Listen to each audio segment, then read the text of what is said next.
Wow. Salt Lake City. Natural choice for profanity-laden stand-up comedies. What's your target demo, Kyle? Oh, polygamous snowboarders, of course. Thank you for having me to record this special. I do appreciate it. We're here. We're going to do it. I'm just happy to be out in the world. I'm happy to be back doing live comedy. We've been back for a little while, but I need this. I can't perform comedy without the checks and balances of a human interaction. You know, over the pandemic, I was writing what I thought was comedy, but I didn't have this checks and balance system. Turns out I was just writing little manifestos. That's all I was writing. I was writing little manifestos, and I wouldn't find out about that until like just weeks later when I would do a Zoom comedy show, which was just the bane of my existence. I'd just sit there and just in my room, write a joke, like that's perfect, I've never written anything funnier. And then just sit in the darkness for weeks with a bottle, and then my computer would light up like time for Zoom comedy. And I would just lean in, I was just pale and too close to the camera. Just like every conspiracy theorist, like 5G makes them read your minds. Like that was just too close with like one weird lamp offset in the background to do comedy. And I'm like, all right, Kyle, you're up. And I just say some shit like, the problem with the left is that we're too empathetic to people with mental health issues, and that's why we'll never produce a viable assassin. They're like, oh, hey.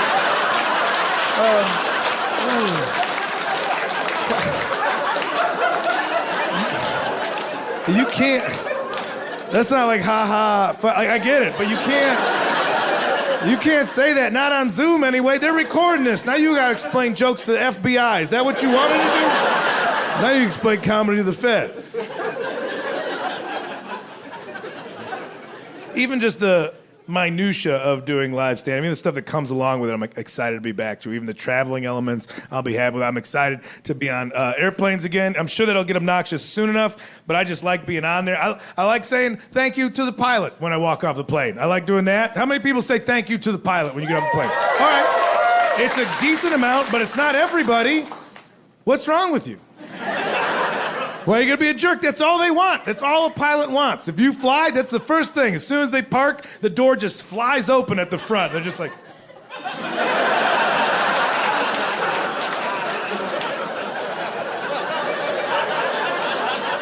Hey, did you notice how we didn't all die? You're welcome. You're welcome for that. I did that for you. And we all just shuffle off in our pajama bottoms and Crocs, like, don't make eye contact with me. So rude. That's all they want is a thank you for that job. They're up there. They're tucked in up there. They are tucked in with dress shoes the whole time. And we're back there with like half a boner and sweatpants. Like, nodding off on pills and tiny bottles of booze. They're wearing a goddamn sport coat up there for you. You ever look in a cockpit? It's a panic room. It's just a chamber. It's a chamber of anxiety for anybody that doesn't know. And they know all the buttons, all the switches. They know what to do. The windshield, that's arbitrary. That's for us. If a pilot sees something wrong out the windshield, we're dead. We're already dead. Like nobody's gonna get on a plane without a windshield. That's for you guys to feel all right. If something's going wrong out there, we're fucked, man. We're just straight up fucked. I'll tell you that. At the beginning, they get in there and just know. They're like, every switch, like, don't die, don't die, don't die. Will not die. We won't die here. Won't die if I do that. Better not die, better not die, better not die. Oh, here's the big old good luck lever. We need that. Don't die. Shit, almost. If I didn't do this, we would have definitely died. Fuck, thank God. Don't die. And here we go, not dying. And then we all just hung over, shuffling off like the landing was a little choppy. I don't know. Meanwhile, I will tip a Lyft driver like an angel that walks the earth. I will just throw my whole wallet at somebody like, thank you for being a literal messenger from God who drove me home from the bar that I walked to 5 hours ago. You're the most blessed angel. What's your name? I'm gonna name my firstborn child after you. They're already born, but they suck, and maybe with your name they'll be better. So I'm gonna call him that. And that's thank you for your service. I've said thank you for your service to a Lyft driver more than I've ever said to anybody in an actual military uniform. Even the little things about travel, like even just staying in hotels. I have to stay in hotels for this. And I like staying in hotels. They're always tidier than I keep my own place. I like that. I'm like, oh, that's what a made bed. Look at that. It's just not this omelet of blankets that's on top. Okay. And don't be the there's always somebody like, I like staying in hotels. Somebody's like, hotels are filthy. I'm going to show you a YouTube video where somebody went in with a black light. Don't do that. Don't be that person. I know, I'm not an asshole. I'm aware of what the world is like. Let people like what they like. Don't think that you're better because you ruined what somebody else enjoys.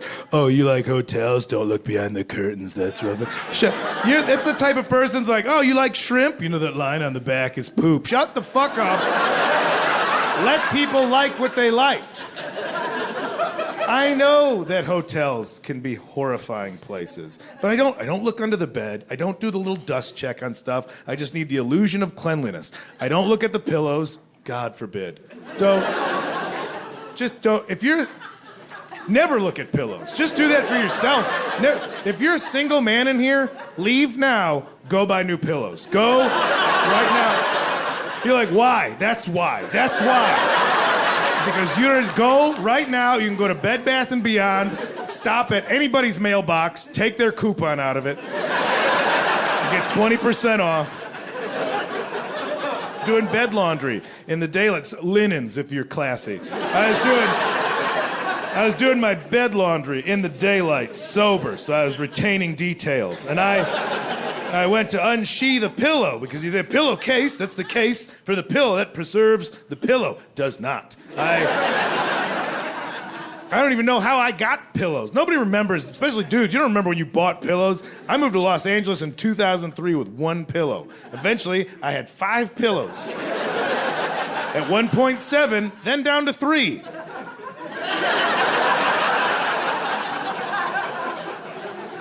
No idea. It's just like living in a hostel. Something you get friends, come and go.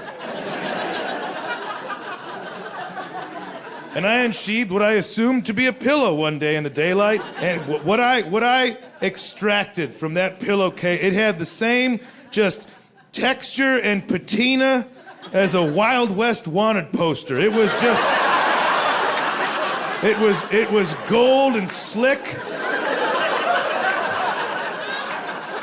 The edges were crumbly and curled. One side was burnt. How did that even happen? It looked like a map to the new world. That's what it looked like. It looked like, it clearly, like whatever fluids come out of my face at night the liquid had just expanded and then create rudimentary coastlines of the Americas over here. You could tell this is how they went from the Mediterranean to here. This is where the old gays went looking for spices back in the day. That's how we got the spots. What happened when you were gay back in the day and you couldn't tell people in the 1300s in Europe that you're gay. You just like, me and the boys were going on a cruise. And that's how you had to be gay. Like, what are you gonna do? Like, we're looking for cinnamon. That's gay. That's super gay. But that's what they had to do, so thank them for that. You thank them for the spices. This part of the pillow just says, here be monsters. That's all it says there. Just browns and yellows and different, and whatever does that to the pillow comes out of my head. Comes out of my head at night. At night when you don't know what's happening. Your unconscious being protects you of the horrors of your physical realm at that point. We all think like, oh, I snore, but probably cute-like. Probably whimpers and wheezes. Probably like a new little kitten. No, you snore like a dragon with no lower jaw. That's how you snore. And you emit fluid like a chocolate fountain filled with mucus. That's how we all sleep. Just... You snore like a fire plug filled with pudding. That's how you snore. And you think you can forget until you look at your pillow, which is now just a sponge that collects the memories of your nightmares.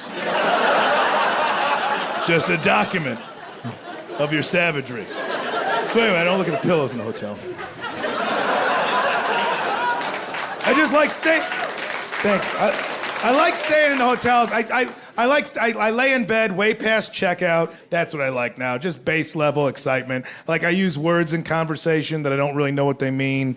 And that's my bungee jumping at this point.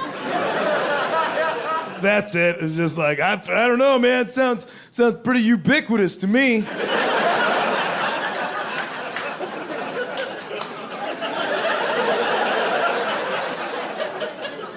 Non sequitur? I think that's perfectly sequitur.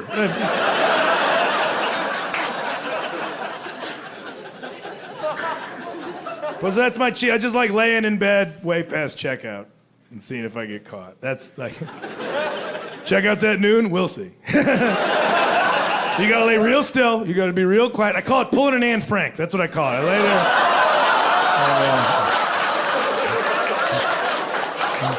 It's real scary when they're in the hall. Uh-oh. I know, okay, it's hard to do that kind of joke when I look like I should be at home plotting to kidnap a Democratic governor. So...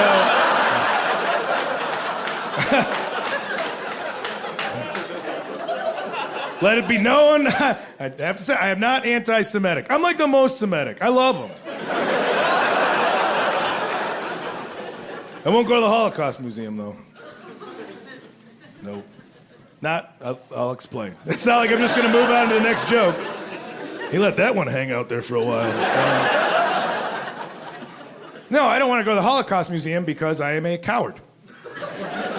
That's it. That's as simple. It happened, all right? That's not the route I'm going with this. It happened, I know it happened, and it was bad. Real bad. Like the worst. And I know that, and I'm too scared to deal with the emotions that would come with visiting a Holocaust museum. Like, that's a big day. That's wow, you don't want to do anything else? Okay. And shit, maybe I'm wrong. Does anybody here want to go to the Holocaust Museum? Okay, all right, okay. And anybody who says yes, it's always in theory. It's never like, okay, tomorrow. They're like, oh, I didn't know tomorrow. It's like, I have plans, but let's put it on a calendar and think about doing the right thing. No, we're all cowards, and that's okay.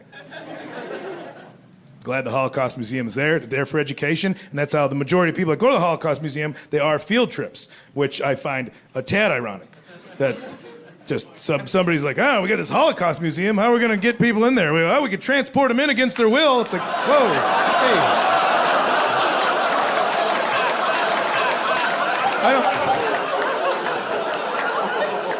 Has our marketing guy even been inside yet? Because that's like a main thing that happened. You can't just look at the pictures. You got to read the captions. They didn't just love trains, man. That one's a bit too far. That one went